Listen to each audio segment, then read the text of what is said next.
26 సంవత్సరాల నమ్మకం, లక్షలాది సంతోషకరమైన వివాహాలు. తెలుగు మ్యాట్రిమోనీని డౌన్లోడ్ చేయండి.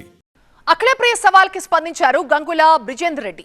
అఖిలప్రియపై చేసిన ఆరోపణలకి కట్టుబడి ఉన్నారని, అహోబిలం ఆలయంలో ప్రమాణానికి సిద్ధమని స్పష్టం చేశారు. ఆళ్లగడ్డలో ప్రతి దానికి కమిషన్లు వసూలు చేస్తున్నారని, అఖిలప్రియ కమిషన్లతో అహోబిలం ఆదాయానికి గండి పడుతున్నట్టు ఆరోపించారు.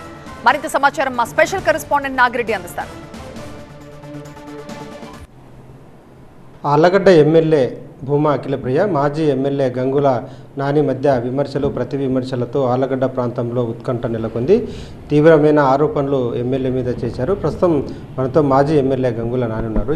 మీ దగ్గర మీరు చేసిన ఆరోపణలకు ఆధారాలు ఏమైనా ఉన్నాయా? ఇప్పుడు సింపుల్ అండి, నేను ఒకటే విషయం చెప్తున్నాను మీ టీవీ ద్వారా ప్రజలకి. 1,50,00,000కి మేలో టెండర్ని కాల్ఫర్ చేసింది దేవస్థానం, అంటే మఠం, అహోబిలం మఠం కాల్ఫర్ చేసింది. ఆ టెండరు వివిధ కారణాల వల్ల అది పోస్ట్పోన్ అయింది. పోస్ట్పోన్ అంటే క్యాన్సిల్ అయింది. క్యాన్సిల్ అయిన దాన్ని వాళ్ళు టెండర్లో క్లియర్గా మెన్షన్ చేశారు. 1,50,00,000 పైన ఎవరు వచ్చినా కానీ మేము టెండర్ ఇచ్చేస్తామని చెప్పేసి అహోబిలం దేవస్థానము దాంట్లో క్లియర్గా మెన్షన్ చేయడం జరిగింది. దానికి ఎవరు కూడా లోకల్స్ రాలేదు. ఆ టెండర్ క్యాన్సిల్ అయిపోయింది. 1,70,00,000కి అక్షరాల వాళ్ళు ఈ టెండర్ని వాళ్ళు చేసుకోవడం జరిగింది ఈ సంస్థతో. ఈ సంస్థ ఎవరో కూడా నాకు తెలియదు. ఈ సంస్థతో చేసుకున్నారు. ఎందుకు చేసుకున్నారు? ఇక్కడ టెండర్ వేయడానికి వచ్చే వాళ్ళని వాళ్ళు బెదిరిస్తున్నారు. మీరు ఆ వాయిస్ రికార్డింగ్లు కూడా మీడియా అందరికీ చేరే ఇక్కడ టెండర్ వేయడానికి వచ్చిన వాళ్ళని బెదిరిస్తున్నారు. లోకల్ వాళ్ళు టెండర్ వేయకుండా చేస్తున్నారు, కేసులు పెడతామని బెదిరిస్తున్నారు. ఈ విధంగా చేస్తుంటే వాళ్ళు ఏం చేస్తున్నారు, 1,70,00,000కి దాన్ని టెండర్ వేసుకున్నారు. వేసుకొని ఆ హ్యూమన్ హెయిర్ని ఆ కంపెనీకి వాళ్ళు అందిస్తున్నారు. ఎవ్రీ 3 monthsకో 2 monthsకో వాళ్ళ షెడ్యూల్ ఏది ఉంటుందో అది మనకు తెలియదు. దాని ప్రకారం వాళ్ళు ఇస్తున్నారు. మొన్న కూడా ఏం జరిగింది, 2 days బ్యాక్ వాళ్ళు ఈ విధంగా ఈవెన్ వెహికల్ నెంబర్తో సహా, వెహికల్ నెంబరు, వచ్చిన డ్రైవర్ ఆధార్ నెంబరు, దాని తర్వాత అన్నీ కలిపి ఇదో ఎన్ని కిలోలు, ఎంత క్వాంటిటీ, ఎంత రేటు అంతా మెన్షన్ చేసి ఒక ఇన్వాయిస్, వే బిల్లు అన్నీ రైజ్ చేసి వాళ్ళ సొమ్ముని ట్రాన్స్పోర్ట్ చేసుకుంటున్నారు. ఇప్పుడు ఇంత క్లియర్గా వాళ్ళు పేపర్ మీద పెట్టి వాళ్ళు పేపర్ ప్రకారం చేస్తుంటే మీరు ఎందుకు అడ్డుపడుతున్నారని అదే నేను అడిగేది. మీరు ఎందుకు అడ్డుపడుతున్నారని మీరు అడిగే క్వశ్చనే నేను అడుగుతున్నాను. ఎందుకు అడ్డుపడుతున్నారు? మీ ఇంట్రెస్ట్ ఏంటి దాంట్లో? అంటే వాళ్ళు తప్పు చేసి ఏం తప్పు చేసినారు చూపించండి అంటే దానికి సమాధానం ఉండదు. దాంట్లో మీద చర్యలు ఉండాలి కదా, ఎందుకు లేవు చర్యలు? అదే మేము అడిగేది. ఇప్పుడు నువ్వేదో ఛాలెంజ్కి నేను ఎక్కడైనా ఛాలెంజ్కి నేను చెప్పిన మాటకి నేను కట్టుబడి ఉన్నాను. నిన్న కూడా నువ్వు అహోబిలం అంటే నేను రావడానికి రెడీ అయ్యాను. అయిన తర్వాత పోలీసులు నన్ను అడ్డుకున్నారు.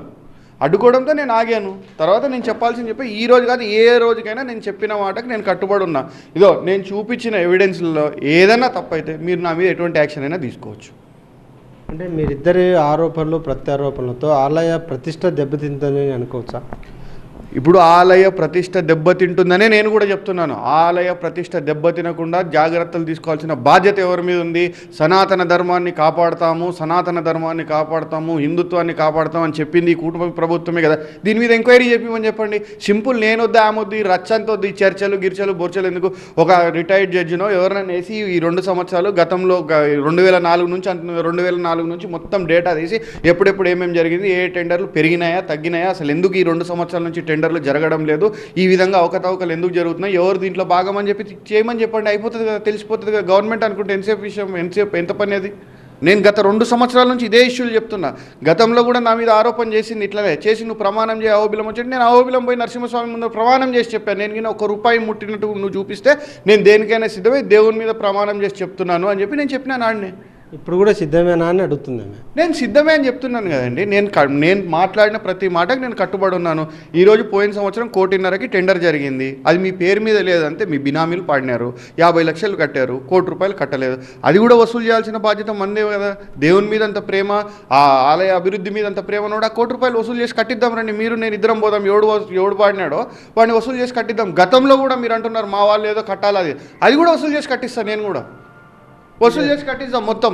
ఈ పరిస్థితి ఎమ్మెల్యే ఆళ్లగడ్డ ఎమ్మెల్యేపై చాలా తీవ్రమైన ఆరోపణలు చేశారు. ఆరోపణలకు ఆధారాలు కూడా ఉన్నాయి. ప్రభుత్వం కూడా దీనిపై విచారణ జరిపించాలి అనేది మాజీ ఎమ్మెల్యే గంగుల నాని డిమాండ్గా ఉంది. కెమెరా పర్సన్ వీరేష్తో నాగిరెడ్డి, టీవీ9, ఆళ్లగడ్డ. 26 సంవత్సరాల నమ్మకం, లక్షలాది సంతోషకరమైన వివాహాలు. తెలుగు మ్యాట్రిమోనీని డౌన్లోడ్ చేయండి.